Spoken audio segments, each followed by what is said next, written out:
नमस्ते, मैं गनीता आप सभी के बीच में फिर से। दोस्तों, जैसे कि कल की वीडियो मैंने बनाई थी और ये तय भी था कि दिल्ली के सीएम अरविंद केजरीवाल जी की जमानत हो चुकी थी और आज शुक्रवार के दिन 12 से 1 बजे के अंतराल में वो जेल से रिहा भी हो जाते। लेकिन जैसा कि कल मैंने अपनी वीडियो में लास्ट में ये भी कहा था कि हाँ, ये भी हो सकता है कि ईडी और सीबीआई इनकी जमानत को पे रोक लगा सकती है और बिल्कुल आज ऐसा ही हुआ। आज शुक्रवार के दिन कोर्ट में बिल्कुल ऐसा ही हुआ कि जहां पर ईडी ने निचली अदालत में दिल्ली हाई कोर्ट में उनकी बेल पर, उनकी जमानत पर रोक लगवाई और कोर्ट ने जो है अरविंद जी के लिए फैसला जो है सुरक्षित रखा है, जो कि आने वाले सोमवार या मंगलवार तक पता चलेगा कि कोर्ट का क्या फैसला है। लेकिन अभी उनकी जमानत पर स्टे लगवा दिया गया है ईडी की तरफ से। देखिए कि सब कुछ तय था, जमानत हो चुकी थी एससी की कोर्ट से, लेकिन ईडी ने फिर से निचली अदालत में, हाई कोर्ट में जा करके उनकी जमानत पर फिर से रोक लगवा दी ईडी ने। और ईडी इस वक्त ये कह रही है कि हमारे पास अरविंद जी के खिलाफ काफ़ी बड़े ऐसे सबूत हैं कि जिसको हम दिल्ली हाई कोर्ट में पेश करेंगे ना, तो जिससे कि उनको जमानत नहीं मिल पाएगी। ये ईडी ने दावा किया दिल्ली हाई कोर्ट में, जिससे कि और उसके बाद ईडी ने ये भी कहा कि हमारी कोई भी बातें जो है वो सुप्रीम कोर्ट में नहीं सुनी गई, हमें समय नहीं दिया गया और हमने जो भी फाइल चार्ज जो भी कुछ सबमिट किए गए उस पर सही से विचार नहीं किया गया और कैसे अरविंद केजरीवाल को जमानत दे दी गई। क्या ये पॉसिबल है? ये लगता है आपको कि ऐसा हो सकता है? सुप्रीम कोर्ट क्या एक छोटी कोर्ट है? क्या सुप्रीम कोर्ट किसी तथ्य में मायने नहीं रखती? बिल्कुल भी। सुप्रीम कोर्ट एससी की कोर्ट। ईडी ने सारे सवाल उठाए एससी के कोर्ट पर और कहा कि हमारी बातों को मद्देनजर नहीं रखा गया, हमारी फाइलों को सही से रीड नहीं किया गया और हमें वक्त नहीं दिया गया और एकदम से अरविंद केजरीवाल जी को जमानत कैसे दे दी गई सुप्रीम कोर्ट से। इसीलिए हम इस निचली अदालत में अपील करने आए हैं कि अभी हमारे पास बहुत से पुख्ता सबूत है अरविंद जी के खिलाफ, जिसको कि हम कोर्ट में पेश करेंगे और जिससे कि उनकी जमानत जो है रुक जाएगी और बिल्कुल रोकी जा सकती है। उन्होंने बिल्कुल चैलेंज दिया निचली अदालत को, सुप्रीम कोर्ट को उन्होंने चैलेंज दिया, अरविंद जी को चैलेंज दिया उन्होंने। लेकिन देखिए, मैं कहूँ कि अब वो कुछ भी पेश करें, अभी तक ईडी हो या सीबीआई हो, अभी तक अरविंद जी के खिलाफ दिल्ली के सीएम, मुख्यमंत्री दिल्ली के अरविंद केजरीवाल जी के प्रति एक भी कोई भी ऐसा पुख्ता सबूत ना ही ईडी को मिला है, ना ही सीबीआई को मिला है। और ये कहते हैं कि इतने करोड़ों पैसों का हेर फेर किया गया है, अभी तक एक पैसे का भी सबूत जो है ईडी पेश नहीं कर पाई है और सीबीआई पेश नहीं कर पाई है। तो अगर आपके पास सबूत नहीं है, बिना सबूत के आप किसी बेकसूर को कैसे जेल में डाल सकते हैं? और वो भी दिल्ली के सिटिंग सीएम, दिल्ली के मुख्यमंत्री अरविंद केजरीवाल जी को। क्या किस प्रकार का न्याय है ये किस प्रकार का न्याय है?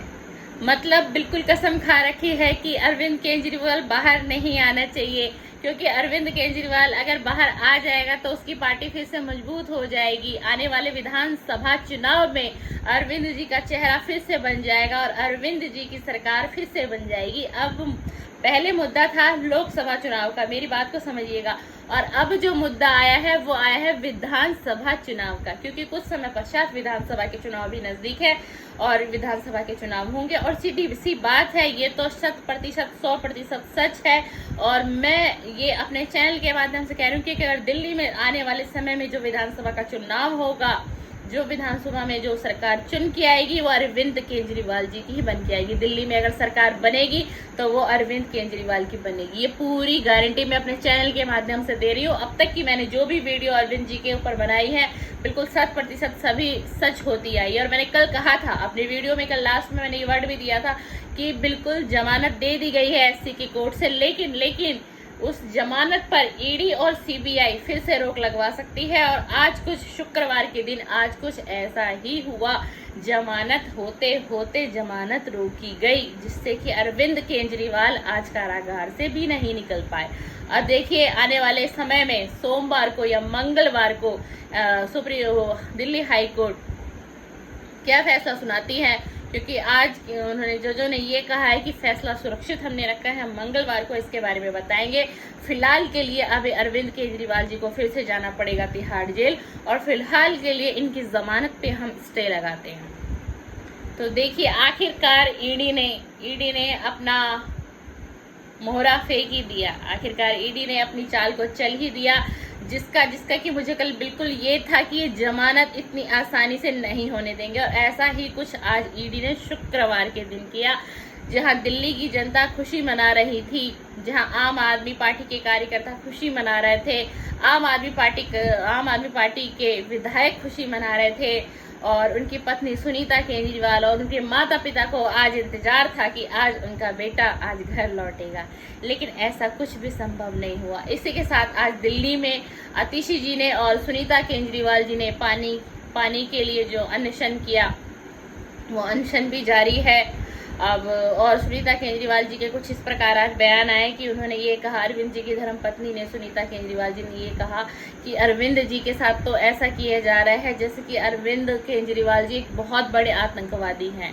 इस तरीके से सलूक किया जा रहा है कि जहां उनकी जमानत हो रही थी और वो जमानत होते होते आज के दिन रहेगी। क्या इस प्रकार का बर्ताव एक दिल्ली के सीएम मुख्यमंत्री के साथ करना चाहिए? क्या यही लोकतंत्र है? क्या यही प्रजातंत्र है कि किस तरीके से आप अपने लोकतंत्र को बचा पाएंगे? आखिरकार ये तानाशाही कब तक चलेगी, और क्या ये तानाशाही ऐसे ही चलेगी? और इसी तरीके से सुबह से भारतीय जनता पार्टी के बहुत से नेताओं का बयान ये आ रहा था कि क्या हो गया अगर जमानत हो भी जाएगी, अगर बेल मिल भी जाएगी तो ये क्या कर लेंगे, अब ये क्या कर लेंगे, ये पार्टी क्या कर लेगी, ये आम आदमी पार्टी की सरकार क्या कर लेगी। तरह तरह के बयान भारतीय जनता पार्टी वालों ने बहुत से सोशल मीडिया पर भी आज दिए। लेकिन देखिए, अचानक हुआ कुछ ऐसा कि उनकी जमानत होते होते फिर से रह गई। लेकिन मैं फिर से आपको ये कहूँगी कि इस जमानत को कोई नहीं रोक पाएगा, चाहे वो ईडी हो, चाहे वो सीबीआई हो। माननीय न्यायालय का फैसला बिल्कुल जस्टिस होगा अरविंद जी के साथ, क्योंकि बड़ी सोचने की बात है कि अभी तक आपके पास कोई पुख्ता सबूत नहीं है अरविंद जी के खिलाफ। आप शराब घोटाले के ऊपर आपने इतना ब्लेम किया कि इतना पैसा यहाँ खर्च किया, वहां से पैसा लिया गया। गोवा चुनाव के ऊपर भी इतनी बातें बनाई गई कि वहाँ इतना पैसा खर्चा किया गया, वहाँ से इस तरीके से डोनेशन पार्टी ने, आम आदमी पार्टी ने गोवा में ली। आखिर कुछ भी आम आदमी पार्टी ने किया हो, आम आदमी पार्टी की सरकार ने किया हो, अरविंद केजरीवाल ने किया हो, तो वो सारे उनके खिलाफ सबूत क्यों नहीं पेश कर पा रही है ईडी और सीबीआई? बस हमेशा यही तथ्य रखती है कि हम सबूत दे रहे हैं, अब हम देने वाले हैं, हमारे पास ऐसा सबूत है जिससे कि अरविंद जी को रिहाई मिल ही नहीं सकती, अरविंद जी को जमानत हो ही नहीं सकती। तो कहाँ है वो सबूत? आप क्यों नहीं पेश कर रहे उस चीज को? अरविंद जी ने तो पहली बार अपनी जमानत की याचिका दाखिल की। उन्होंने पहली बार, आज तक उन्होंने कभी भी अपनी जमानत की याचिका दाखिल नहीं करी, ना ही उनके वकील ने कभी कहा। क्यों? क्योंकि वो हमेशा यही कहते हैं कि जो मुझे अरेस्ट किया गया ना, वो ही कोई तथ्य नहीं है, उसकी कोई बुनियाद ही नहीं है। मुझे किस बिहाफ पे अरेस्ट किया गया, मेरे खिलाफ क्या सबूत मिले ईडी और सीबीआई को? बिल्कुल सही अरविंद केजरीवाल जी ने कहा। लेकिन प्रथम बार अरविंद केजरीवाल जी ने अपनी जमानत की याचिका दाखिल की, और जिसको दाखिल करते ही ईडी ने अपना पैतरा फेंक दिया, और ईडी ने ये कहा कि अभी हमें एससी की कोर्ट से हमारी सुनवाई नहीं हुई, हमारी बातों को तथ्य मद्देनजर से नहीं रखा गया, हमारी फाइल को सही से रीड नहीं किया गया और एकदम से अरविंद केजरीवाल जी के लिए जमानत का फैसला सुना दिया गया। इसलिए हम इस निचली अदालत में आए हैं, दिल्ली हाई कोर्ट में अपील करते हैं कि अरविंद केजरीवाल जी की जो जमानत की याचिका है उसको खारिज कर दी जाए। और इसी पे माननीय दिल्ली हाई कोर्ट के जजों ने जो है इस पे स्टे लगा दिया मंगलवार तक के लिए, पर यह भी कहा है कि मंगलवार तक फैसला सुरक्षित रखा गया है। लेकिन मैं आपको अपने चैनल के माध्यम से कहूंगी, ये रिहाई संभव है। अब इसे कोई नहीं रोक सकता। पूर्व, पश्चिम, उत्तर, दक्षिण, ये हर जगह से अब इनकी रिहाई होगी, क्योंकि इनके खिलाफ कोई भी सबूत नहीं है। ना ईडी पेश कर पाएगी, ना सीबीआई पेश कर पाएगी। ये सिर्फ एक राजनीतिक मुद्दा बनाया गया है कि किसी तरीके से इस पार्टी को खत्म कर दिया जाए, दिल्ली से इसका नामो निशान मिटा दिया जाए, आम आदमी पार्टी दिल्ली में रहे ही ना, सारा सारा सारा फोकस सिर्फ इसके ऊपर है। इसीलिए सरकार को इतना तंग किया जा रहा है, इस आम आदमी पार्टी के कार्यकर्ता को, आम आदमी पार्टी के विधायकों को बहुत हर तरीके से तोड़ा जा रहा है कि किसी तरीके से ये पार्टी टूट जाए। क्योंकि जब इनका मुखिया ही जेल में रहेगा तो बाकी के कार्यकर्ता, बाकी के विधायकगण क्या करेंगे और इनकी धर्मपत्नी क्या करेगी। मेन मुद्दा सिर्फ ये है कि इस पार्टी को हमेशा हमेशा के लिए जड़ से इस पार्टी का नामो निशान खत्म किया जाए। लेकिन ऐसा नहीं होता, ऐसा ना होगा, ना हुआ है, ना कभी आने वाले समय में होगा। और दिल्ली में तो इस पार्टी के अलावा मतलब ही नहीं है आने वाले 20 से 25 सालों में कि कोई और पार्टी टिक सके। ये मेरी गारंटी है। और ये पार्टी आने वाले समय में बहुत अच्छा काम करेगी और बहुत अच्छे स्तर पे जाएगी। लेकिन इस पार्टी के सामने ना रुकावटें, अड़चने बहुत मिलते हैं इसको केंद्र सरकार की वजह से। मैं स्पष्ट अपने चैनल से कहूंगी, जब से मैंने अरविंद जी की वीडियो अपने चैनल पर अपलोड करा तो मुझे बहुत से लोगों ने ये मैसेज कहा और कॉल पे मुझे ये कहा कि आपका चैनल अभी नया है गनीता जी, और आप ऐसे अरविंद जी की वीडियो को अपलोड मत करिए, आपका चैनल डाउन हो सकता है, आपको दिक्कत आ सकती है क्योंकि आप बिल्कुल स्पष्ट बोलती हैं। तो मैं फिर अपने चैनल के माध्यम से उन लोगों को कहना चाहती हूँ कि जो सच है मैं सच की बात करती हूँ। और मैंने इस पार्टी के साथ काम किया है, इस पार्टी के मंत्रियों के साथ मैंने काम किया है, मैंने सीएम हाउस में बहुत सी मीटिंगें अटेंड की है अरविंद जी के साथ हमने बिल्कुल। तो मुझे पता है कि ये पार्टी किस तरीके से है और किस तरीके से काम करती है।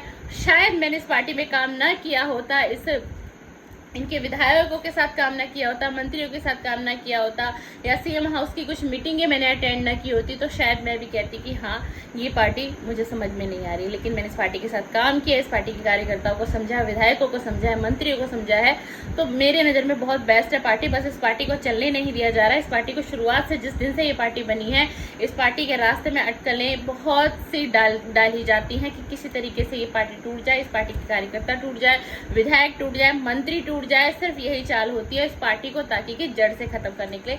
लेकिन ये मेरी शायद हो सकता है अरविंद केजरीवाल जी पर ये मेरी आखिरी वीडियो हो, इसलिए मैं कहना चाहती हूँ, मैं फिर से आपको अपने वीडियो के माध्यम से बताना चाहती हूँ कि उनकी रिहाई संभव थी, संभव है और संभव रहेगी। रही बात ईडी और सीबीआई की, तो वो कुछ नहीं कर पाएगी। बेशक कुछ समय और लग जाए, लेकिन एक दिन बहुत जल्द अरविंद जी बाहर आएंगे और फिर दिल्ली की जनता को पता चलेगा कि सच्चाई क्या थी और कौन बेकसूर था, कौन निर्दोष था। ये दिल्ली की जनता जानेगी और समझेगी।